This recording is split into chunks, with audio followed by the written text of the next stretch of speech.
Welcome to a very special bonus episode of my playthrough of Kingdom Hearts Final Mix.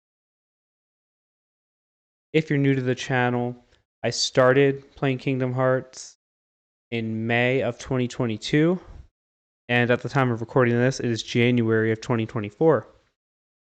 And in that playthrough, I played through the whole story, and I said I might come back and do the optional secret bosses later.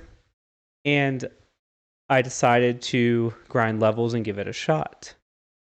And I'm going to show you that footage, I'm going to narrate over it, and then we're going to go over the Ansem secret reports to get more information on the lore in the game.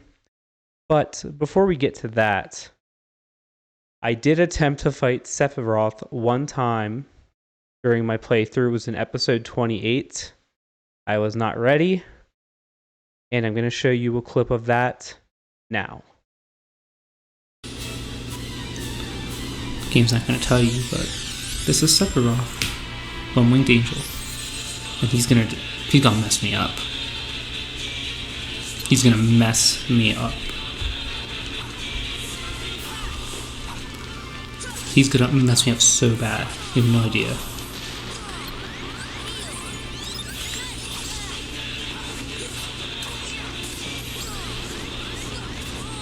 Yep.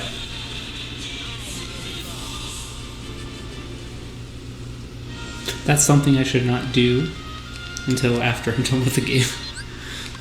Well, but we tried. That's what's important. I tried. Well, you saw how that turned out. But it's okay, because I took some time away from the game.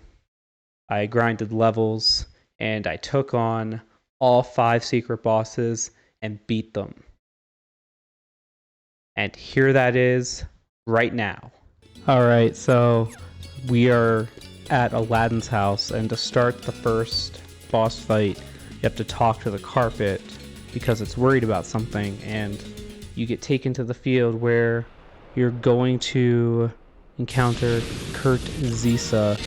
This boss was named after a fan, I believe. I'm not really sure of the context of why it happened. I don't remember.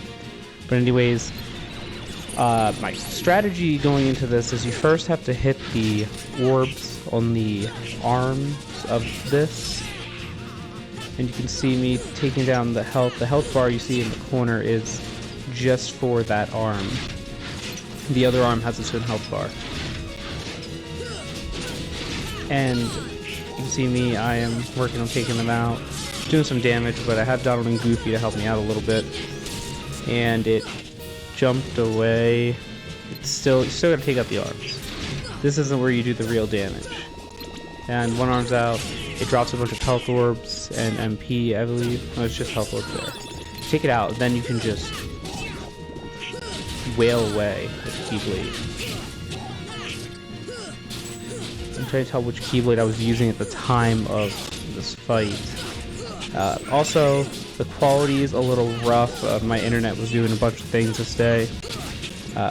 This boss fight and the next one are going to have this issue. The rest should look wonderful. It might be the first 3, I don't remember, but I know the last 2 look great. And so after this, it gets a shield around it, and you have to cast the Thunder to get rid of the shield, which requires MP. It requires Donald to be smart and to use Thunder. I don't know if he really does it much. You can see Goofy trying to attack it anyways. Donald assists by healing me at times, bringing me up to do Thunder. And we're almost there. We almost have that health bar weakened. Or, well, taken out all the way. And still going. So right now I have no MP. So I'm just rolling around to get away. Probably so I can, well, use an item, and I just picked up a Mega Ether, which will help. But okay, Donald healed me, which is great, but I'm still taking my time to take out the Thunder. I don't know what I was doing at the time.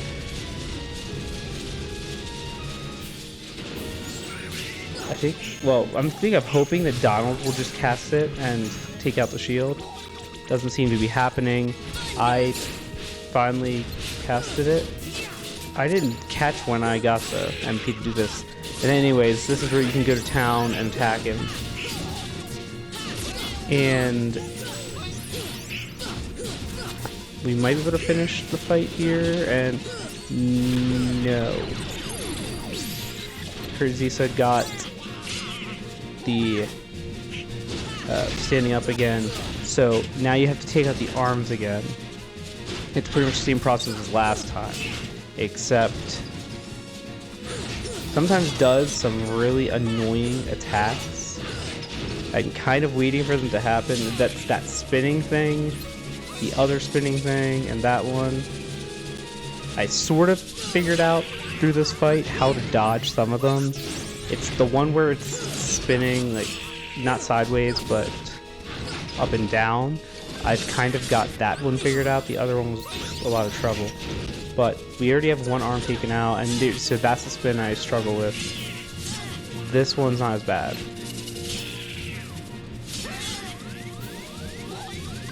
And to see me healing, this was a precaution there. And I used an elixir, so I healed my MP also. And the other arm, so I don't know what I was doing here. I'm not hitting the arm at all.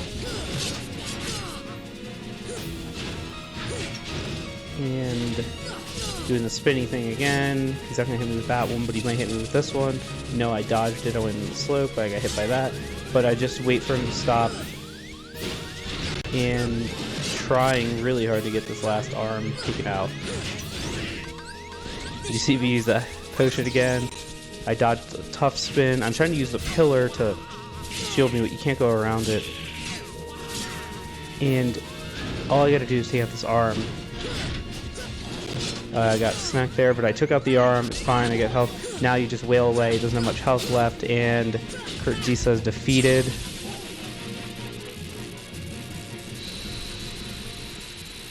And we're going to see an animation of it getting taken out. And Goofy, Donald, and Sora are running away because it's still within this long process of falling down. And the carpet takes us away. And the heart leaves and it goes away. And as a reward, I get a few things, or one thing, I don't remember. I don't know how to say that. Ansem Report 11, we're going to get to those. And I get a trophy. And now we are in Neverland, where we will face the second secret boss. We have to go to the clock tower here. And you'll see Sora flying around. Remember, he has the ability of flight in Neverland. And you see the full moon, and then there's that thing. That is the Phantom. In this fight, you have to have Peter with you. So I chose to have Goofy and Peter. I learned after the fact, or actually no, I don't have Goofy. Goofy was in that cutscene, but Donald is the one with the fight, which I remember going through this the first time with Goofy, realizing, oh, I should use Donald because he actually does magic, and fighting this thing's a pain. So I sped this one up because this is a long battle. So basically, the color underneath it, you see sometimes, correlates to magic. So when it's white, you just hit it. When it's blue, you use Blizzard, or Blizzara, or whatever I have, or Blizzaga, I don't remember which one I had at the time. Yellow is thunder, and red is fire. Now, that clock, you saw him do something to the clock. What happens is it sets a counter above one of your party members, and as the clock ticks down, it goes for 0. When it hits 0, it kills the party member. And basically he'll do it on one party member, the next one, and then eventually you. And if he does it on you, there's nothing you can do about it. All you can do is you can cast stop on the clock, and it will freeze the timer above the person's head.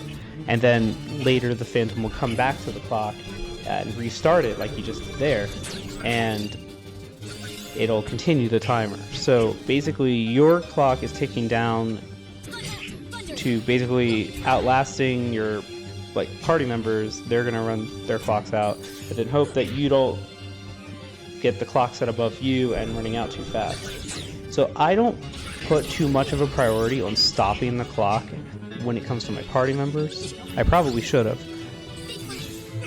but I was like, oh, I can just keep piling these attacks on. It's just a pain because the orb to attack doesn't always show up.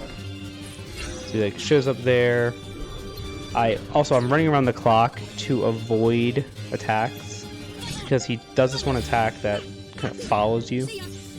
So there's Blizzard. You see, I heal.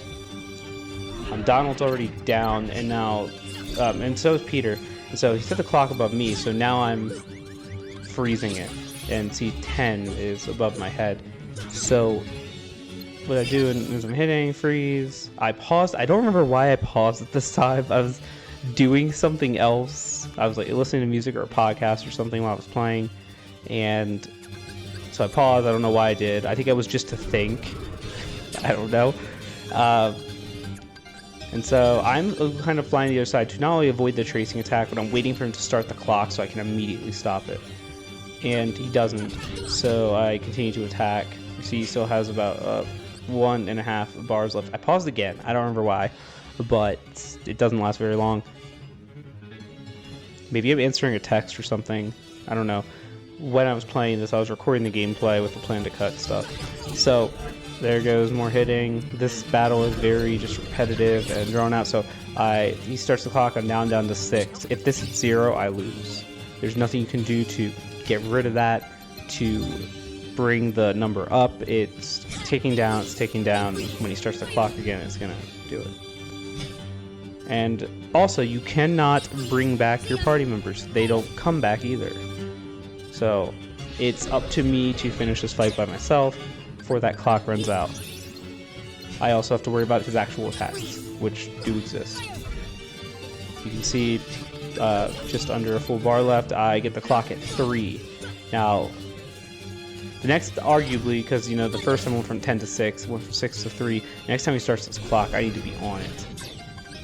So I'm kind of preparing myself for him to start the clock again. So what I do is I'm flying around, checking to see if he has an orb so I can attack him. And if he does, I do. If he doesn't, I go around the clock again, kind of. What I was trying to do there is create space between him and the clock. And now I'm waiting at the clock because I know he's going to start again. He does. I stop it at 2. Now he doesn't have much health left, so I should be able to finish the fight here. Thunder, there it is, twice. Now he's going to change another orb. I know he's not going to start the clock again. I hit him, and Phantom is beaten. And as a result, I get something. I remember. But wait, well, let's watch the Phantom disappear. There it goes. And I got Stop was upgraded to Stop Gun. I literally never use it. And that's it for the Phantom. So now we're at Olympus, and we have to fight the Ice Titan. This is known as the Gold Match. The Ice Titan is a pain, and you see him climbing into the Colosseum. I remember leveling up a lot before this one in particular. The Phantom and Kurtzisa, I did spend some time grinding levels to get ready for them. I have somewhere in the 60s. I might have done a little bit more leveling before this one.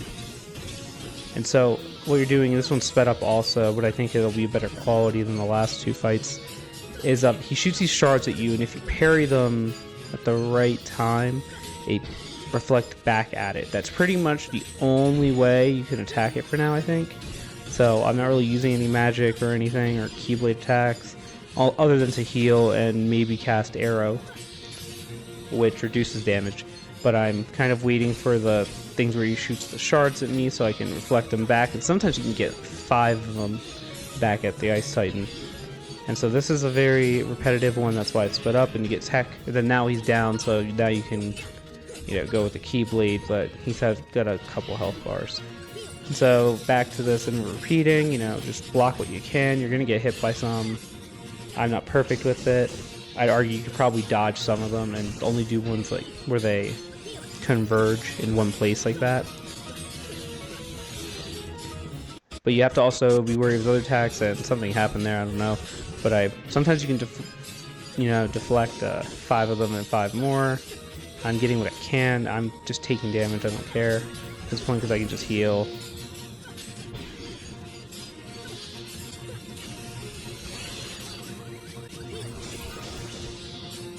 My approach going into these bosses was to kind of do them according to what the internet ranked as the easiest to the hardest, and Zisa is considered the easiest. The Phantom is harder, but it's more of a time-consuming fight. This one is just tougher.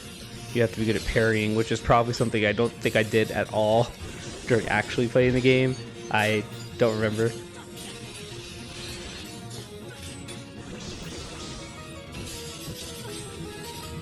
So there's a lot of just reflecting and reflecting and more reflecting. He breathes ice, sometimes he freezes you, but I can just heal. At some point I might use an item. I don't remember if I do.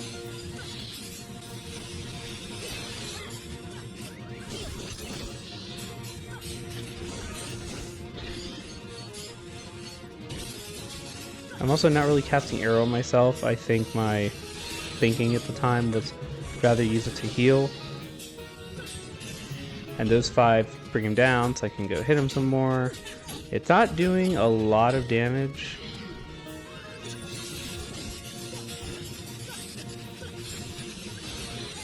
I was able to reflect a bunch there.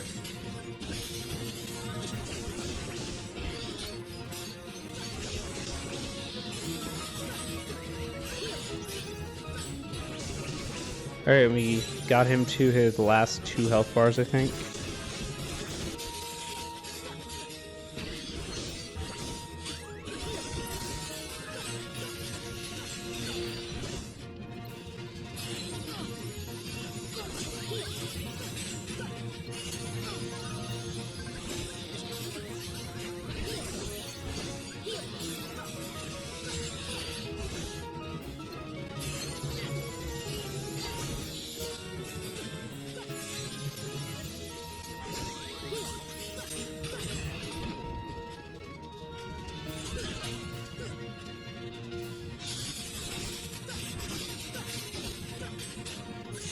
Alright, we're at the last health bar. So we're almost done with this. And I don't want you to misunderstand, I did lose to all of these bosses. We're just only showing the footage where I win.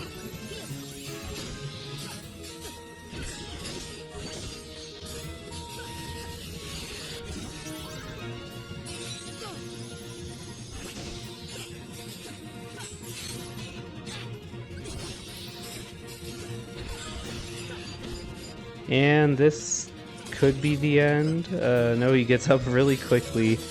It is sped up, but he still got up really quickly. And reflected, and the Ice Titan has been defeated.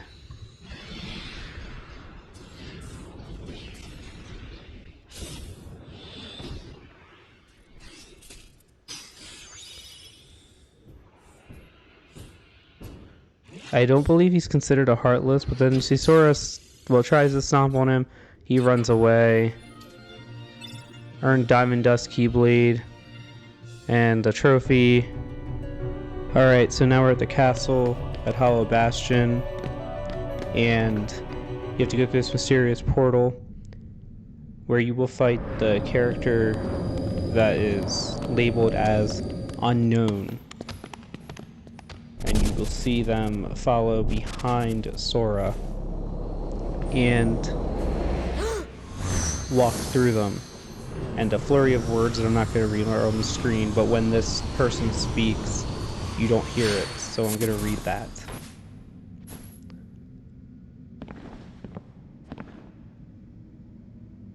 Who are you?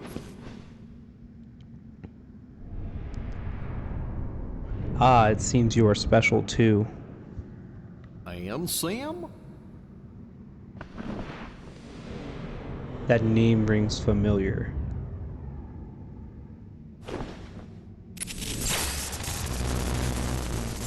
You remind me of him. What's that supposed to mean?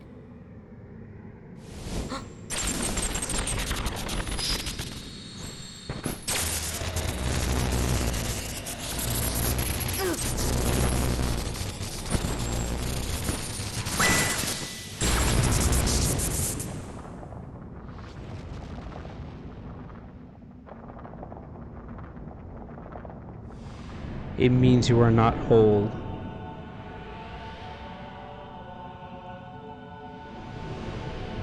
You are incomplete. Allow me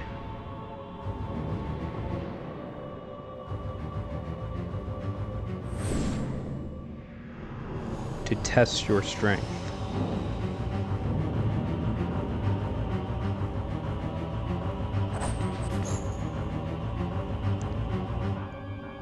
So the fight's about to begin. Well, keep in mind I lost a time or two, so there's a cut right there. But now we're at the fight.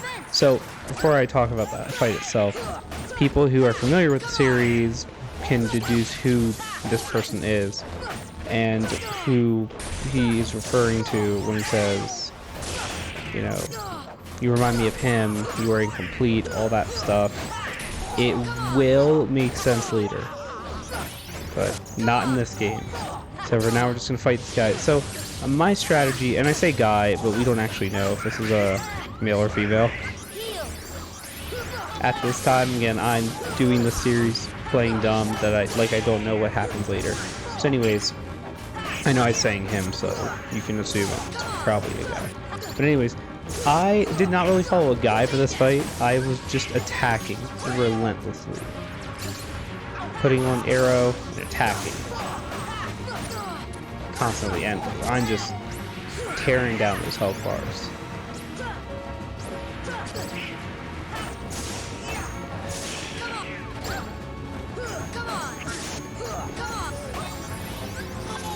He's also got the coolest weapon, those like lightsaber looking things.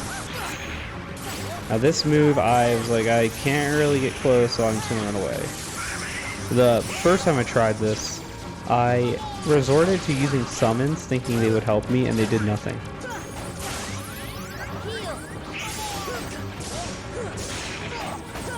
I'm down to his last health bar, and this is the point where I decide, oh, I need to be even more aggressive. So I heal, and I'm just going to go in and try and eliminate the rest of these health bars. And there will be some more dialogue after this one. For this fight, I got to somewhere in the early 80s.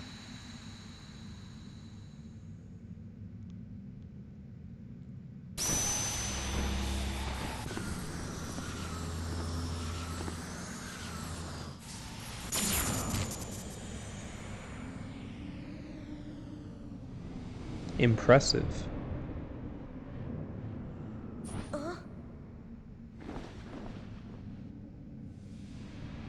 This will be enjoyable. What are you talking about?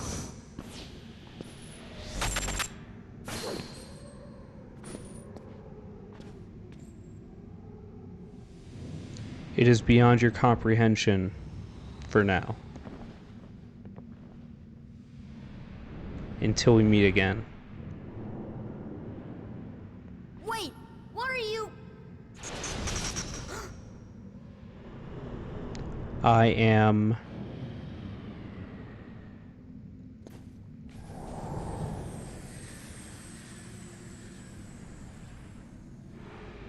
but a mere shell.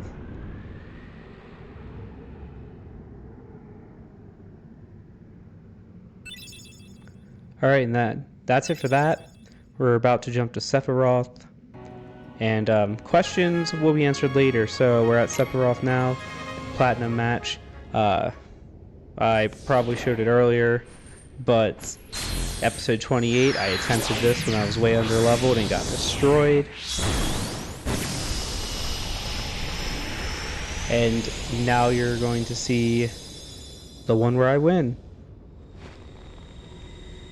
There's no words spoken here. This is just Sephiroth arriving, and the music will play.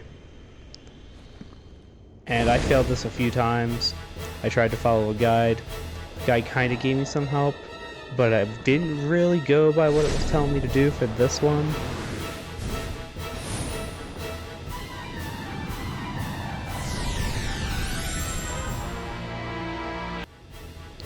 So for this fight, I'm focused on having high attack power I cast arrow to mitigate some damage, and he just swings at you with the sword, and you have to try to avoid them, go for some hits.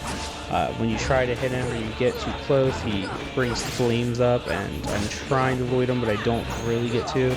At this point, I'm kind of just like, I'll heal. I have items to restore MP, it'll be fine. I jump in really early all the time when he brings a fire up, but I'm trying to hit him because what you may not realize is that that health bar hasn't moved even though I've hit him, so he has more health than the bars will display. So he is losing health. It's just not. Imagine that there's more to that health bar than what you can see. And now we're finally starting to chip away at the purple health bar. Why did I pause? I don't remember.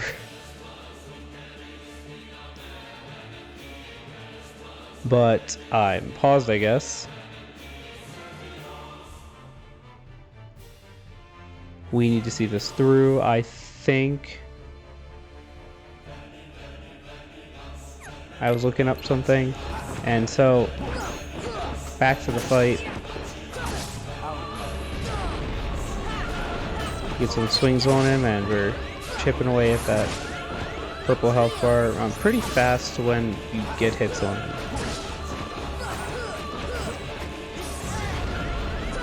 But he brings flames up if you don't complete your combo, and if you do complete the combo, he will disappear into feathers like that and move to you. And we're at the pink health bar, and this is where he was trying to do a new move. If he pulls this off, it'll reduce your health to 0 and your MP to 0.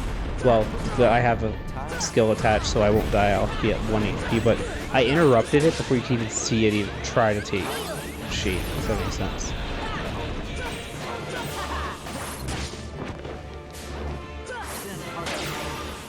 He's trying it again, and I stop him.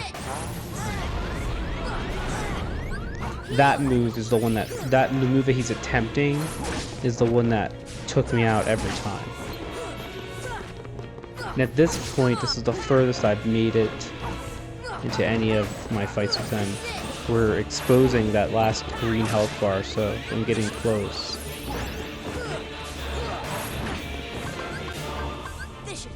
I use a Mega Elixir to fully heal everything, and now he's doing something that I don't even know what to... changing form or something. I don't know what to do here. So I'm just like kind of avoiding, kind of attacking. I don't know. I'm running around. I realize I can't really stop this, so I'm gonna just do arrow and heal. Now I'm not doing damage yet.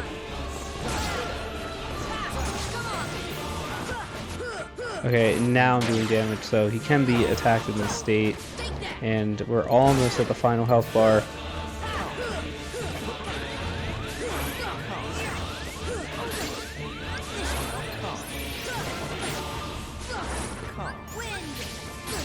Now, what's crazy is this is considered to be the hardest fight in this game, and one of the hardest, period.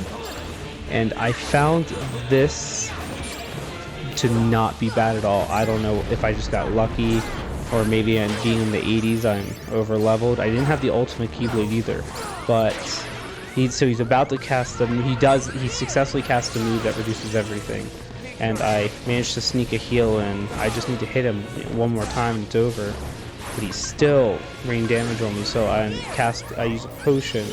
Actually no, I used the thing to fully heal everything there, and defeated Sephiroth right there.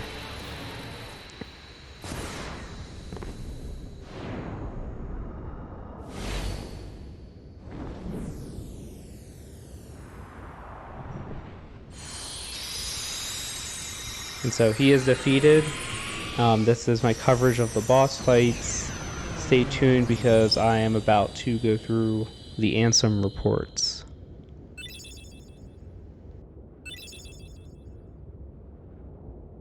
Nothing to it.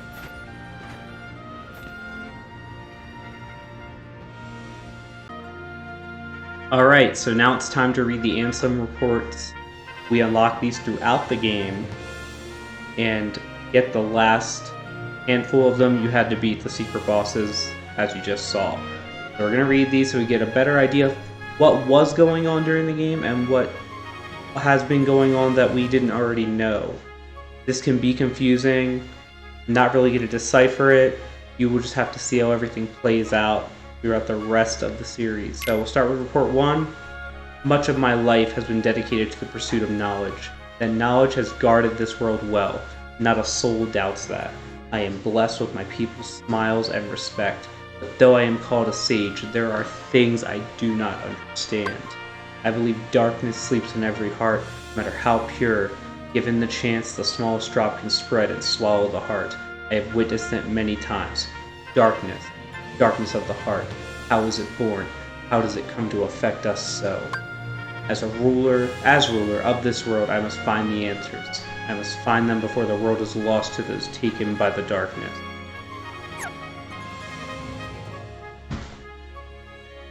Alright, Report 2. It is my duty to expose what this darkness really is. I shall conduct the following experiments. Extract the darkness from a person's heart. Cultivate darkness in a pure heart. Both suppress and amplify the darkness within. The experiments cause the test subjects' hearts to collapse, including those of the most stalwart. How fragile our hearts are. My treatments produce no signs of recovery. I confined those who had completely lost their hearts beneath the castle. Sometime later I went below and was greeted by the strangest sight, creatures that seemed born of darkness. What are they? Are they truly sentient beings? Sentient. Could they be the shadows of those who lost their hearts in my experiments?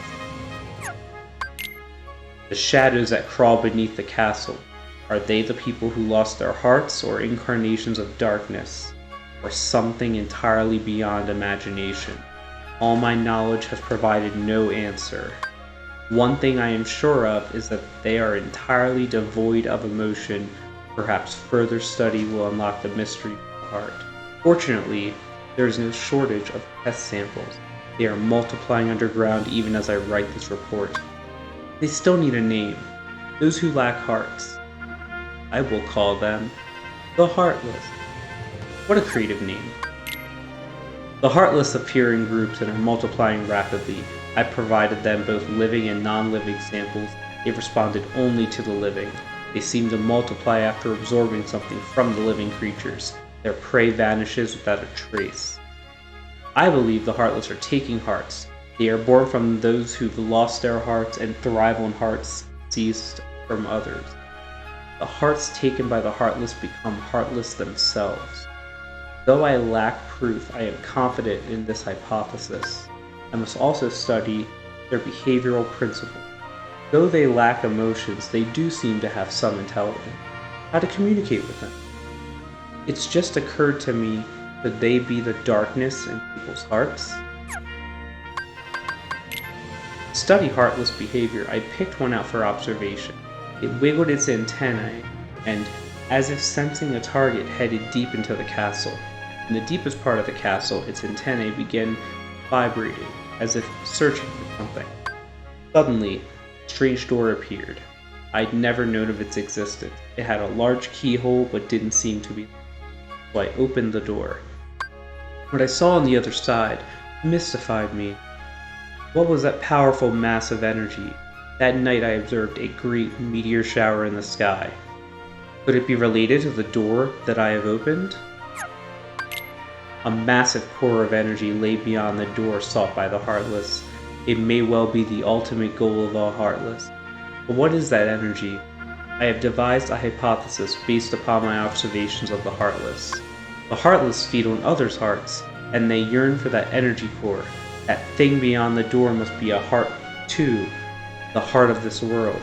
There is no proof, but having felt that immense energy, I am certain that was the heart of the world. The Heartless are trying to take hearts not only from all living creatures, but from the world itself. But what do they mean to do with the heart of the world? I am now studying material from the meteors that rained down that fateful night. What a find! The material is foreign to our world. It is elastic to the touch, and when two pieces are combined, they bond easily. None of the records I've scoured even mention such a substance. Was it introduced to this world when I opened that door? I wonder how many other such materials drift through the atmosphere of this tiny world. I wish I could soar off and find out.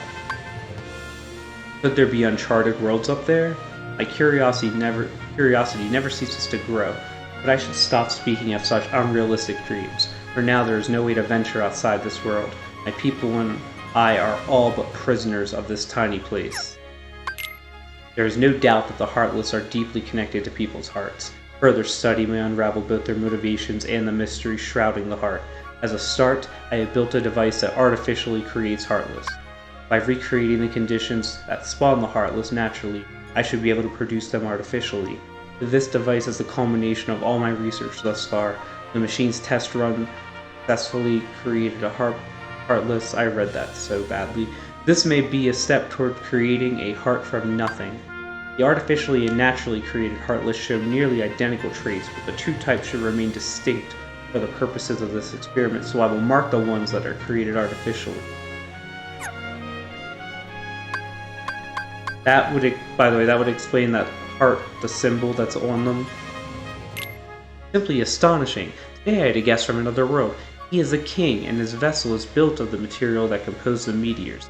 He called the pieces gummy blocks. It seems that my opening that door has opened a path to interworld travel. We talked for countless hours, but one story in particular caught my interest, that of a key called the Keyblade. Keyblade is said to hold phenomenal power. One legend says its wielder saved the world, while another says that he wrought chaos and ruin upon it. I must know what this Keyblade is. A key opens doors. It must be connected to the door that I have opened. Just as people have hearts, so do worlds. The same can be said of the stars in the night sky, and deep within each world lies a door to its heart. The Heartless desire those hearts. Born out of the darkness in people's hearts, they seek a return to a greater heart. Yes, that's it. The Heartless come from people's hearts, as does the darkness. Is the core of the world's heart the world of the Heartless? I will pursue the answer there and become all-knowing. My path is set. I shall seek out the wielder of the Keyblade and the princesses. My body is too frail for such a journey, but I must do this. I will cast it off and plunge into the depths of darkness. Opening the door to a world's heart causes its walls to crumble. These fragments are seen as shooting stars. This explains why these gummy blocks can travel freely to other worlds. I know the catalyst of this collapse, the appearance of the Heartless. However, it will take time to search out the world's doors and to retrieve each heart. Furthermore, the doors can be locked using a Keyblade, making the heart forever unattainable. I must take action before the wielder of this key appears in this world. The princesses and the Keyblade are connected. They should resonate. I've chosen a girl. I don't know if she holds the princess's powers, but I will find out. She may lead me to the key bearer. I shall set her free and observe. He is referring to Kyrie. The body is gone. The heart should have returned to the Heartless, and yet nothing. This one is unlike any other. Its memories remain, and it has yet to take the form of a Heartless. A close eye must be kept on the situation. Much is still unknown. To get to the realm of darkness, one must go through the doors of Kingdom Hearts, the place where the world's hearts connect. Beyond this world is a place in which darkness reigns. Details shall be archived in a separate report. There are many worlds in existence, some of which we know nothing about. The world in which we live, the realm of darkness, the realm of light, and the world in between, wherein lies true nirvana. Obviously, I am not perfect, and I'm not making cuts correctly. Where does the body go when it separates from the heart? The soul remains within the body. Is it still considered to be deceased? When the heart returns to the Heartless, the physical form disappears. But that is merely true in this world. Perhaps the body exists in another form in another world. If that is the case, then it is possible for one to exist in two worlds. A being that is neither darkness nor light, belonging nowhere, abandoned by its heart, a mere shell of its former self. I want you to think back to when I fought Unknown. There was reference to being a mere shell. The relation between the heart and body is complex. However, I assert that if your self exists here, then by definition the other cannot truly exist. The other The one which does not exist shall be dubbed Nobody. This report in particular will be important later. I just want you to keep that in mind. Some clues were in that fight with Unknown, and things that Unknown was saying before fighting Sora. This will all make sense later, but we'll get to that eventually. This concludes my playthrough of the first Kingdom Hearts game. I am not planning to come back to this, so just make sure you're watching my other videos. I have Kingdom Hearts Rechain of Memories fully uploaded. I'm in the process of playing through Reverse Rebirth from Rechain of Memories, and we'll go through the rest of the series after that. Make sure you like this video, you leave a comment, you subscribe. All helps the channel, and let me know if you want to see more videos kind of like this, because I can do those in addition to my full playthroughs. I've been Zachary Show, and although you can't see me right now, I will see you next time.